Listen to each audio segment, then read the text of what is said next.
I'm Sylvia Keesmaat, and this is a brief introduction to my course, Land, Food, and Justice, the Biblical Witness. Now, I don't know about you, but when I first began thinking about the theme of creation throughout the biblical story, I thought that that would be fairly straightforward, fairly constrained. We would look at God as creator, our role as earth creatures, the importance of creation's relationship with God and with us, the importance of creation as a subject throughout the whole of the biblical story.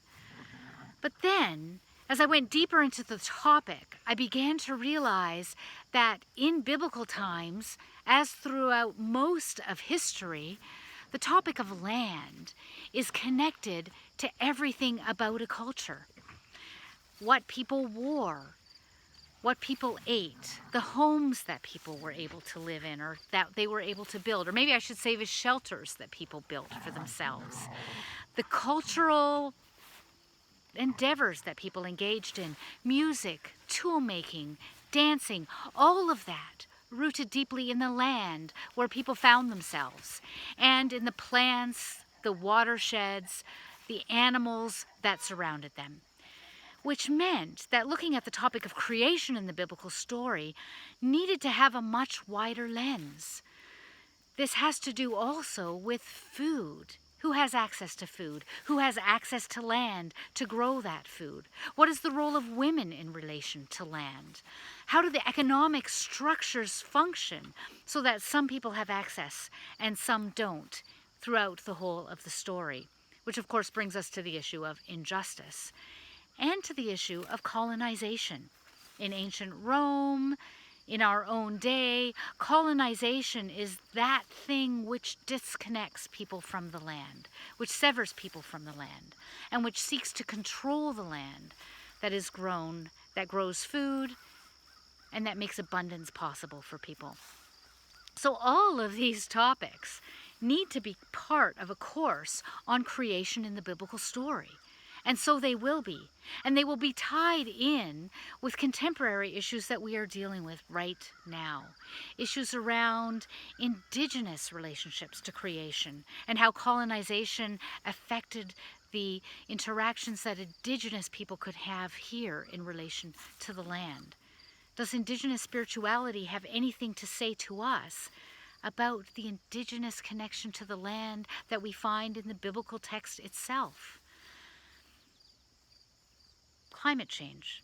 What does this text have to say to our current crisis of climate change? Does it have anything to say to the grief that we experience about what is going on in our world today, to the plants, to the animals?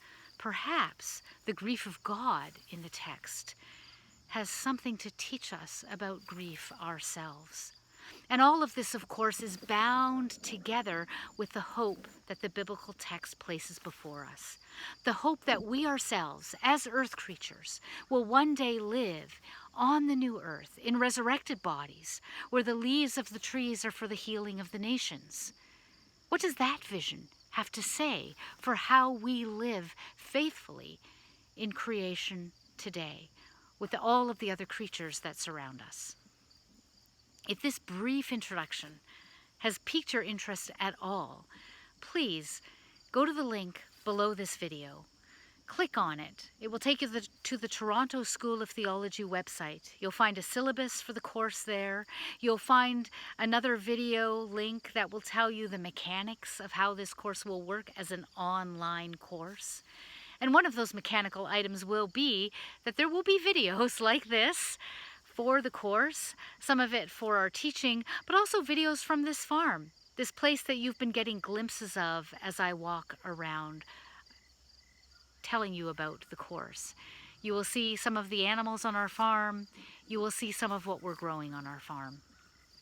And all of that will be brought together in what I hope is a rich exploration of creation, our role in creation, and our role particularly as servants of creation.